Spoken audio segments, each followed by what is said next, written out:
কথায় আছে না, কপালে থাকলে আর ভগবানের ইচ্ছা হলে সব কিছুই সম্ভব। আজ অক্ষয় তৃতীয়া, আর এই শুভ তিথিতেই তোমাদের ছোট্ট রাধারানী আমার কোল আলো করে এসেছিল।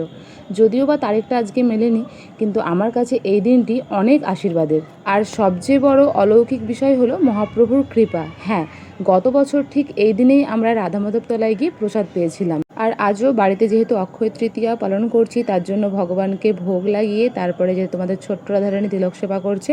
আর দেখো, আমিও কি তিলক সেবা করাচ্ছি, তো ও প্রত্যেকটা যেখানে যা বলতে হয় দ্বাদশ অঙ্গে তিলক সেবা করার সময় সবটাই ও বলছে। তো যাই হোক, এবছরও মহাপ্রভুর ভোগের প্রসাদ পাওয়ার সুযোগ হলো। তো আমরা সবাই মিলে চলে গিয়েছিলাম আমার ছোটোবেলার বান্ধবীর বাড়ি, সেখানে আজ মহাপ্রভুর ভোগ ছিল।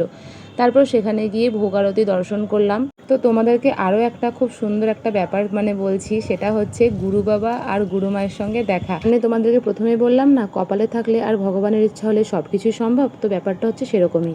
তো আজকের এই বিশেষ দিনে তোমাদের ছোট্ট রাধারানী, তার সঙ্গে আমরাও গুরু বাবা আর গুরু মায়ের আশীর্বাদ পেয়ে গেলাম। তো সব কিছু শেষ করে তারপরে আমরা মহাপ্রসাদ পেয়ে বাড়ি চলে আসলাম। তো রাধা মাধবের কাছে আমার এটুকুই চাওয়া যে তার কৃপা যেন এভাবেই আমাদের ওপর বজায় থাকে। রাধে রাধে।